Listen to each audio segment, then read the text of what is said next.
अस्सलाम स्टूडेंट्स, कैसे हैं आप? Today our topic is role of lime in agriculture and industry. कल हमने जो टॉपिक पढ़ा था वो था रोल ऑफ जिप्सम, वो जिप्सम का था, एग्रीकल्चर एंड इंडस्ट्री। आज हमारा टॉपिक है role of lime. Now what is a lime? Lime, calcium oxide. Lime, calcium oxide is soft white compound. It is obtained by the thermal decomposition of calcium carbonate. Now if we heat up calcium carbonate, then it give calcium oxide and carbon dioxide. Then calcium oxide, this is called as the lime. Now role of lime in agriculture, large quantities of calcium oxide are used in agriculture. It has following uses. जैसा कि कल हमने gypsum में पढ़ा था, gypsum calcium sulphate है, तो उसमें भी जो कैल्शियम था वो यूज़ होता है सॉइल में। तो इसी तरह से लाइम के अंदर भी आपके पास कैल्शियम है, तो ये कैल्शियम जो है वो सॉइल के लिए यूज़ होता है। Lime is applied to the acid soil, और जो एसिड सॉइल होते हैं उनको न्यूट्रलाइज करने के लिए हम लाइम यूज़ करते हैं। It neutralize acidity of this soil. It also increases amount of readily soluble phosphorus, के जो अमाउंट ऑफ फास्फोरस होती है वो भी, जो सॉलेबल होती है वो भी इंक्रीज़ हो जाती है इसके पुट करने से। Calcium oxide is also used in making lime sulfur spray. These sprays have a strong fungicide action, के जो स्प्रे करते हैं हम इसमें पौधों वगैरह पे या इस तरह से, तो उसमें जो फंगस वगैरह लग जाती है या ज़मीन पे जो फंगस वगैरह होती है या पौधों पे, तो ये हम स्प्रे करते हैं, जिसको आप क्या कहते हैं, lime sulphur spray. Oxides of calcium react with the water. It forms hydroxide of calcium. ये हम फर्स्ट जो हमारे पास चैप्टर में हमने पढ़ा था, क्योंकि ये सेकंड कैल्शियम जो है ये अल्कलाइन अर्थ मेटल है। जब इसके ऑक्साइड्स को हम वाटर के साथ मिक्स करते हैं, इसका रिएक्शन होता है, तो आपके पास क्या बनता है, हाइड्रो ऑक्साइड। तो इसी वजह से ये जो हम इनको अल्कलाइन अर्थ मेटल भी कहते हैं। The process is called as the slaked of lime. Slaking of lime, it is an exothermic reaction. When calcium oxide it reacts with water, it gives calcium hydroxide. This is called as the slaked lime. ये short question में आता है, how you can prepare the slaked lime. ठीक है। Next is the function of calcium in the plant growth. पहले हमने soil को देखा है कि कैल्शियम जो है वो सॉइल में किस तरह से इफ़ेक्ट करती है, अब प्लांट ग्रोथ पर कैसे इफ़ेक्ट करती है। Calcium is essential for normal development of plants. Different plants require different quantity of calcium. An adequate supply of calcium stimulate development of root hairs and entire root system. के root system को stimulate करने के लिए calcium की amount जो है वो ज़रूरत होती है। Calcium is also necessary for normal leaf development. Leaf development के लिए यूज़ होते हैं। It accumulates in leaves and barks, leaves में और बार्क्स में।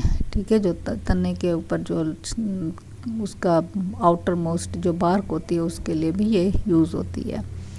Plant need an adequate supply of calcium. It is essential for optimum activity of microorganism.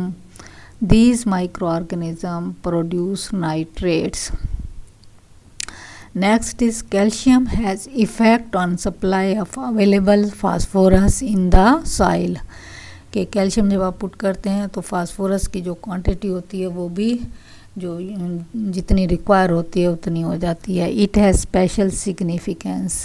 Soil containing sufficient calcium are slightly alkaline in nature. In some cases plants में face deficiency of calcium This deficiency affects various substances like aluminium and manganese.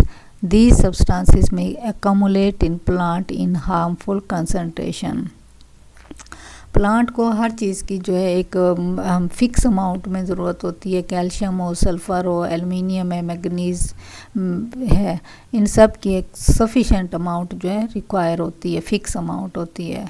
अगर calcium की deficiency हो जाती है तो क्या होता है कि जो प्लांट के अंदर एल्युमिनियम और जो मैग्नीज़ होते हैं वो अकामुलेट होना शुरू हो जाते हैं, इकट्ठे होना शुरू हो जाते हैं. इनकी अमाउंट जो है वो जितनी रिक्वायर होती है उससे बढ़ना शुरू हो जाती है, जो कि प्लांट के लिए नुकसानदेह होती है. इस वजह से क्या होता है कि कैल्शियम जो है वो हम पुट करते हैं ताकि उसमें डेफिशिएंसी ना हो और बाकी जो इसमें एल्युमिनियम या मैग्नीज़ हैं ये उसके अंदर एक्यूमुलेट ना हो. Role of lime in industries. अब पहला एग्रीकल्चर में था जिसमें सॉइल हमने पढ़ा है, प्लांट ग्रोथ में पढ़ा है. अब नेक्स्ट है role of lime in industries. Large quantities of lime are used in extraction and refining of the metals. कि जो हम अर्थ से मेटल लेते हैं वो हमारे पास प्योर फॉर्म में नहीं होते, उनको जब हम निकालते हैं उस प्रोसेस को आप एक्सट्रैक्शन कहते हैं और फिर जब हम प्योर करते हैं उस प्रोसेस को आप उसको रिफाइनिंग कहते हैं, क्योंकि ये मिक्स होते हैं कि कोई ऑक्साइड्स की फॉर्म में होते हैं, कोई कार्बोनेट्स की फॉर्म में होते हैं, डिफरेंट मेटल्स मिक्स होती हैं. तो उनकी रिफाइनिंग के लिए और एक्सट्रैक्शन के लिए हम क्या करते हैं, लाइम जो है वो यूज़ किया जाता है. Lime is also used in paper, cement and the leather industries. Paper बनाने में, सीमेंट बनाने में, कल भी मैंने आपको बताया था सीमेंट के लिए जो रॉ मटेरियल होता है वो हमारे पास कैल्शियम कार्बोनेट होता है. लेदर इंडस्ट्रीज़ में भी ये यूज़ किया जाता है. Lime has ability to react with the sand at high temperature. Sand के साथ इसका रिएक्शन होता है. It forms calcium silicate. Silicates बनाता है. सैंड का फार्मूला होता है SiO2. तो जब ये कैल्शियम ऑक्साइड के साथ रिएक्ट करता है तो क्या बनाता है, calcium silicate. It is used as an important basis for the glass manufacturing. जब हम ग्लास इंडस्ट्रीज़ जो शीशा बनाते हैं, शीशे बनाने वाली इंडस्ट्रीज़ में हम सैंड और जो है वो यूज़ करते हैं और उसमें आपके पास जब उसको कैल्शियम ऑक्साइड के साथ रिएक्शन करते हैं तो क्या बनता है, कैल्शियम सिलिकेट बनता है, जो कि ग्लास इंडस्ट्री में यूज़ होता है. Lime is used in ceramic industries. It is used for producing different types of the sanitary materials. ये जो वाश बेसन होते हैं या सैनिटरी की जितनी भी चीज़ें आपके पास होती हैं सिरामिक की बनी हुई, तो उसमें भी लाइम जो है वो यूज़ होता है. Ordinary mortar also called as the lime mortar. ये शॉर्ट क्वेश्चन आता है कि लाइम मोर्टर जो है वो क्या होता है. Now what is the lime mortar? It is prepared by mixing freshly prepared select lime 1 volume. कि select lime कितना होता है, 1 volume with the sand 3 or 4 volume. 3-4 volume आप लेते हैं sand को and water. They form a thick paste. When this material is placed between stones and bricks, it hardens to or sets. जैसे cement हम use करते हैं ना, तो उसी तरह से क्या होता है कि जो लाइम मोर्टर होता है वो भी यूज़ किया जाता है, जिसको आप सीमेंट, सफ़ेद सीमेंट भी कहते हैं इसको. It binds the blocks firmly together. Following chemical reaction takes place during hardening of the mortar. Now calcium oxide when react with water, it will form calcium hydroxide. Then this calcium hydroxide react with the carbon dioxide, it will form calcium carbonate and then water. Now the calcium hydroxide produces in the first step, it will react with the sand SiO2. This calcium hydroxide plus sand SiO2, it is the formula of sand. They will react and they will form the calcium silicate. क्या बनाते हैं ये, calcium silicate plus water. Now lime is also used in refining of sugar and other food products. Sugar जब बनती है, ये इसके sugar cane से बनाई जाती है, तो इसका जो सिरप होता है, सिरप मीन्स जो लिक्विड सोल्यूशन होता है वो ब्राउन कलर में होता है, तो उसको डिक्लोराइज करने के लिए भी हम उसके अंदर क्या डालते हैं, लाइम जो है वो यूज़ करते हैं। Lime is used in manufacturing of bleaching powder, bleaching powder बनाने में काम होता है। This powder is used for bleaching of fabrics and the paper pulp, कपड़े वगैरह जो बनते हैं उनकी उसमें ब्लीचिंग के लिए यूज़ किया जाता है। पेपर जो बनता है उसके लिए भी हम ब्लीचिंग के लिए, यानी उसको कलरलेस करने के लिए हम इसको लाइम को यूज़ करते हैं। A suspension of calcium hydroxide is called as the milk of lime। ये आता है शॉर्ट क्वेश्चन में कि मिल्क ऑफ लाइम जो है वो क्या होता है, suspension of the calcium hydroxide, this is called as the milk of lime. It is used in the white wash, ये जो वाइट वाश होती है घरों में होती है, तो उसको आप क्या कहते हैं, milk of lime. Lime is heated with the Coke at about 2800 degree centigrade in an electric furnace. It produces calcium carbide. It is hydrolyzed and yield the acetylene। Lime को जब आप क्या करते हैं, कोक के साथ, कार्बन के साथ, जब आप इसको इलेक्ट्रिक फर्नेस में, फर्नेस कहते हैं भट्टी को जिसमें बहुत ज़्यादा टेम्परेचर है, 28 डिग्री सेंटीग्रेड इसका टेम्परेचर है, 2800 डिग्री सेंटीग्रेड।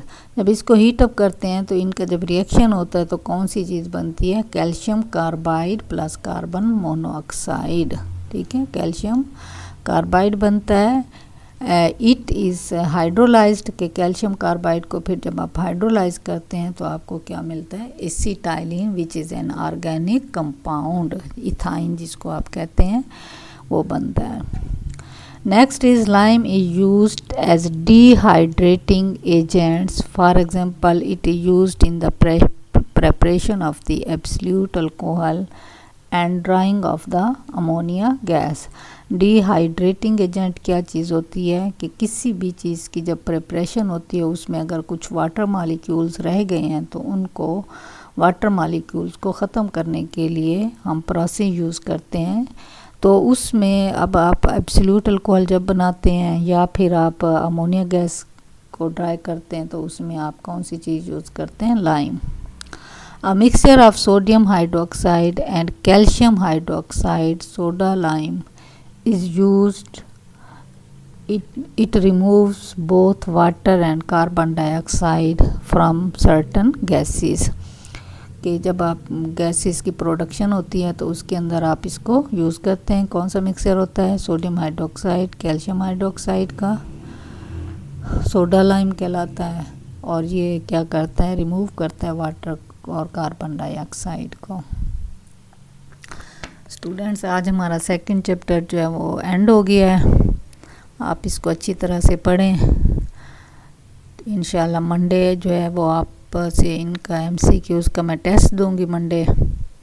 फिर उसके बाद हम ये इनऑर्गेनिक पोर्शन था, इसमें से हमने 2 चैप्टर फर्स्ट 2 पढ़ लिए हैं। नेक्स्ट हम ऑर्गेनिक शुरू करेंगे 7th चैप्टर। ठीक है, तो आप अपनी बुक भी सामने रखा करें, 7th चैप्टर इंशाल्लाह शुरू करेंगे। ओके जी, थैंक यू, अल्लाह हाफिज़।